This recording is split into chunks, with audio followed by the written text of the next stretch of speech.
then people were working and making big monies. There was this marble industry that was paying big. We were in the lira time, and people were going home with 3 million. That was a heap of money. So you could see people not actually taking that care about what they spend. No. Because after in another month, 3 million will come again. Some were doing overtime, and overtime alone was paying about another 1 million euro, 1 million lira. So that lira, let's say 4 million lira then in the 90s was about 2,200 euro now. It was huge money. Rent was so cheap. We were paying, let's say, 300 euros, 300,000 that time. Food, what is food? Go to supermarket with 50,000, you bring 2 carrel of food, So life was just, but I understand it, bro. This is you. You were don't let us call it misery, but you didn't have that opportunity to see big money like that. I remember one guy made a very bold statement at work one time. My boss in the factory, our boss was like, ragazzi, vi vedo che state bene. So the guy was like, sì, io da quello che prendo anche di più di mio presidente. He made a joke. And, bro, it was true. At the time, 3 million lira converted to dollars was a huge money. And we learned from the newspaper that the president of the country was thinking about sorry, something about 40 or 60% less than what the guy was thinking. So he made that statement anyway. So when I got into the church, church will definitely shape your mentality. It helped me a lot because now you are under teaching, you hear every time that you need to save money, you need to live right, you need to stop drinking, I'm not personally not one that drinks, but in the group that I found myself, once a while there was a party, you also have to, not that they will force you, but you drink. So you also have to buy. And that was expenses. So when I started church, the church actually took most of us out of that type of life. Honestly, the group I entered by God's mercy wasn't a group that was loud or troublesome or stuff. It was normal guys that would work, but their weekend spending, drinking spree was something you couldn't take out of them. So when I started church, my lifestyle started shaping in, so I had to separate myself from them. And from then, my life has been work, home, church, work, home, church. Once a while, there's a party, I have to show up. So I will go. But if not, I'm not the type that, you find me easily at places, clubs and stuff. No. Without judging anybody anyway. It's not my lifestyle. And I think along the line, I got married to an Italian, my ex-wife. Okay, we stayed for 9 years. Was it 9 years? Yes, we have a son who is 25 in the university now. Okay, and the marriage went on the rocks because at the point, the culture differences started popping up. The African,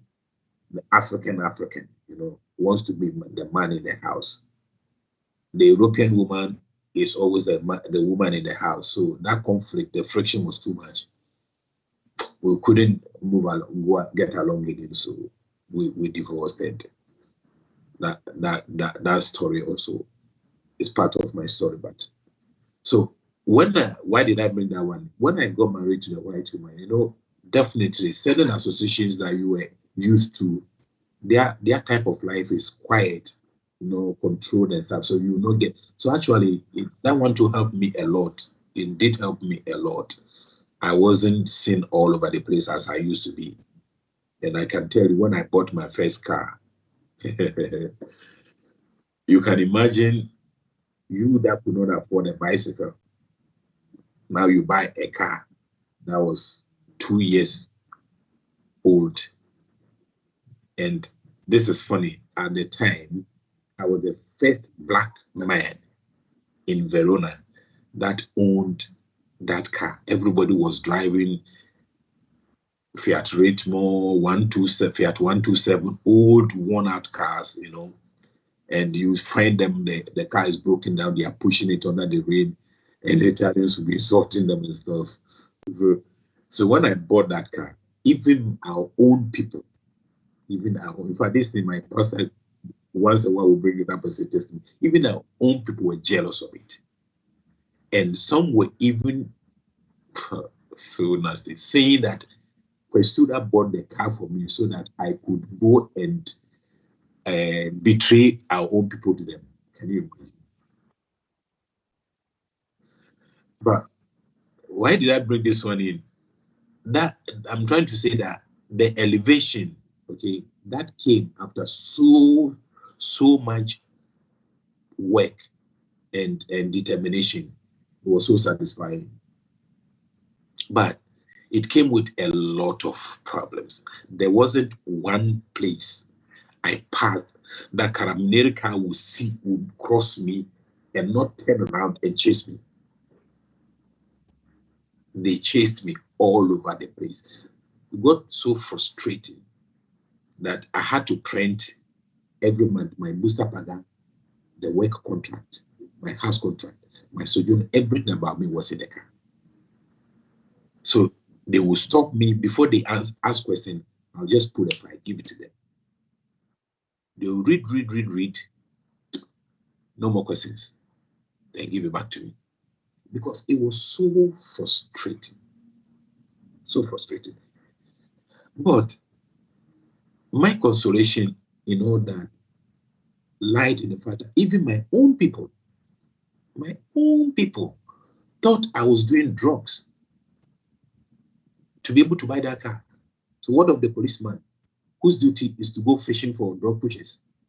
You understand? It was so frustrating. But later, they themselves saw that, I mean, if all the police in Verona has stopped you in 3 years, I don't think they'll continue to stop you again. So I got your point. They got your point. They left me. They left me in peace. And my own people were criticizing and stuff, also understood it. Now they started copying. Okay. Some will change their car. But the mentality then was, we are staying here for a short time and we will go back. That is the biggest mistake that we did.